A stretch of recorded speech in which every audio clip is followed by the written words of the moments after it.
ಕುಂತಿದೇವಿಗೆ 3 ಮಕ್ಕಳಾದರೂ ಕೌಂತ್ಯ ಎನ್ನುವಂತಹ ನಗರತೆಯನ್ನು ಹೊಂದಿದವರು ನೀನು.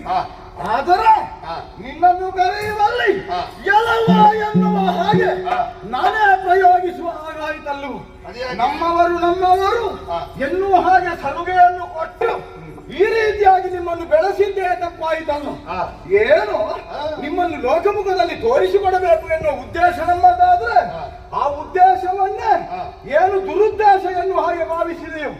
ನಮ್ಮ ಸೌಜನ್ಯವನ್ನು ನೀವು ಹೇಗೆ ದುರುಪಯೋಗ ಪಡಿಸುವುದು? ಆಡಳಿತ ಪಿತ್ತವನ್ನು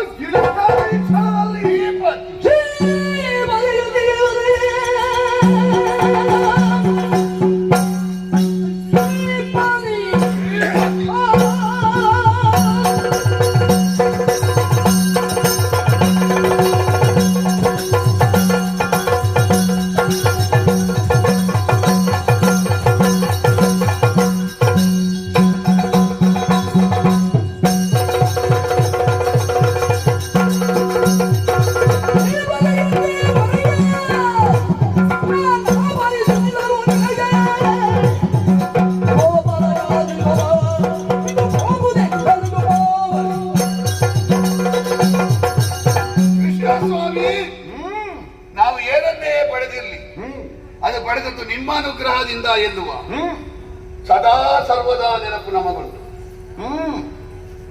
ಲಕ್ಷ್ಮಿಯನ್ನು ಸ್ತುತಿಸಿದ್ರೆ ನಾರಾಯಣ ಬರಲಿಕ್ಕಿಲ್ಲ. ಆದ್ರೆ ನಾರಾಯಣ ಒಲಿದ್ರೆ ಲಕ್ಷ್ಮಿ ತಾನೇ ತಾನಾಗಿ ಬರ್ತಾರೆ. ನಮಗೆ ಸಿಕ್ಕಿದ್ದು ಶ್ರೀಪತಿಯ ಅನುಗ್ರಹ. ನಮಗೆ ಸಿಕ್ಕಿದ ಸಂಪತ್ತು ಸೂರ್ಯನಿಂದ ಇರಲಿ ಅಥವಾ ಶಿವನಿಂದ ಇರಲಿ, ಅದಕ್ಕೆ ಮೂಲ ಕಾರಣ ಶ್ರೀಪತಿಯ ಅನುಗ್ರಹ. ಈ ಭಾವ ನಮ್ಮಲ್ಲಿ ಇದ್ದದ್ದು. ನೀನು ಹೇಳಿದ ಹಾಗೆ ಪಿತ್ತ ತಲೆಗೇರಿದ್ದೇ ಹೌದಾದ್ರೆ ನಿನ್ನ ಹೆಸರು ಹೇಳಿ ಅರ್ಗಯನನ್ನು ರಕ್ಷಿಸ್ತೇನೆ ಅಂತ ಹೇಳಬೇಕು ಅಂತ ಇರಲಿಲ್ಲ. ದೇವಕಿ ಸುತ ನಾಣೆ ಗೊತ್ತಾಗಿದೆ ಅಂದ್ರೆ ಅರ್ಥ ಎಂತದ್ದು? ಏನು? ನಮಗೆ ಪ್ರತಿಜ್ಞೆ ಮಾಡುವಾಗಲೂ ನಮ್ಮದು ಎನ್ನುವ ಭಾವಕ್ಕಿಂತ ಹೆಚ್ಚು